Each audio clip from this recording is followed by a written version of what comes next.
Ismaycıqda kebapxanasını açqılı 15 yıl oldu. Biz bundan kişinin kebaplarımızın türlerini texme kengaytip, Irak yakını kebaplarımızı tunuttup, xeyirdanını razı kılıp texme, biz kebaplarımızı taza malın kişinin ait yaxşı mizlik pişirip kebaplarımızın təmini texmaptan tunutupmiz. Soğudumuz ait yaxşı, 10 qoyunun qışı tügap oldu hazırlık kadar.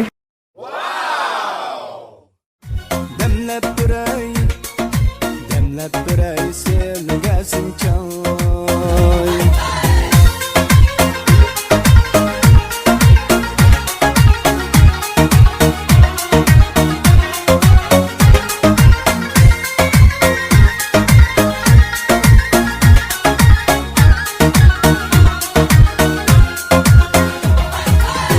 Menin könlüm piyale bulsun, şagirdlerim pervane bulsun.